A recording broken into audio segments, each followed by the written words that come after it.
Hello viewers, আসসালামু আলাইকুম। আশা করি সবাই ভালো আছেন। তো বন্ধুরা, বরাবর মতো আর একটা ভিডিও হাজির হলাম। তো বন্ধুরা, আপনারা যারা আইটেল মোবাইল ইউজ করেন, আপনাদের আইটেল মোবাইলে কিভাবে আপনারা স্ক্রিনশট সেট করবেন। অনেক সময় দেখবেন আপনারা চান আইটেল মোবাইলে স্ক্রিনশট সেট করতে, কিন্তু অনেকে জানে না কিভাবে আপনারা আইটেল মোবাইলে স্ক্রিনশট সেট করবেন। তো বন্ধুরা, চিন্তার কোনো কারণ নেই। আজকের এই ভিডিওতে আমি দেখিয়ে দেবো কিভাবে আপনারা আইটেল মোবাইলে স্ক্রিনশট সেট করবেন। তো কিভাবে করবেন চলুন আমি আজকের এই ভিডিও দেখিয়ে দিই। কথা না বলে সোজা কাজে চলে যায়। তার আগে বলি, এরকম ইন্টারেস্টিং ভিডিও আমার চ্যানেলে প্রতি রোজ আপলোড হচ্ছে। আপনি যদি সবার আগে দেখতে চান তাহলে অবশ্যই চ্যানেলটি সাবস্ক্রাইব করবেন এবং লাইক শেয়ার কমেন্ট করতে ভুলবেন না।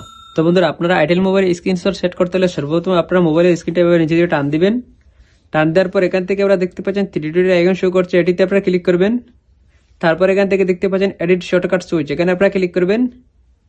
এখানে আসার পর এখান থেকে দেখতে পাচ্ছেন অনেকগুলো আইকন শো করছে। এখান থেকে আপনারা দেখতে পাচ্ছেন এটা আইকন শো করতে স্ক্রিনশট, এখান থেকে দেখতে পাচ্ছেন। তার পাশে দেখতে পাচ্ছেন এটি প্লাস আইকন শো করছে, এটিতে আপনারা ক্লিক করবেন। তারপর দেখতে পাচ্ছেন এটা উপরে চলে গেছে। এখন আপনি এখানে ডান দেখতে পাচ্ছেন, এখানে আপনারা ক্লিক করবেন। এখন আপনার কাছে যখন আপনি বেরিয়ে আসবেন, এখন যখন আপনি স্ক্রিনশট নিতে চান তখন আপনারা এভাবে স্ক্রিনটা নিচে টান দিবেন। টান দেওয়ার পর এখান থেকে দেখতে পাচ্ছেন স্ক্রিনশট শুট করছে, এখান থেকে দেখতে পাচ্ছেন এডিটে আপনারা এভাবে চাপ দিবেন। চাপ দেওয়ার পর দেখতে পাচ্ছেন হয়ে গেছে। আবার যদি নিতে চান তাহলে আবার এভাবে টান দিবেন, স্ক্রিনটা এভাবে টান দিবেন। টান দেওয়ার পর এখান থেকে দেখতে পাচ্ছেন স্ক্রিনশট শুরু করছে, এটিতে আপনারা ক্লিক করবেন। তারপর দেখতে পারবেন সঙ্গে সঙ্গে স্ক্রিনশট হয়ে যাবে। এইভাবে খুব সহজে আপনারা আইটেল মোবাইলে স্ক্রিনশট নিতে পারবেন। আশা করি আপনারা বুঝতে পারছেন। ভিডিও যদি ভালো লাগে তাহলে অবশ্যই চ্যানেলটি সাবস্ক্রাইব করবেন এবং লাইক শেয়ার কমেন্ট করতে ভুলবেন না। খোদা হাফেজ, দেখাবো অন্য কোনো নতুন ভিডিওতে। আসসালামু আলাইকুম।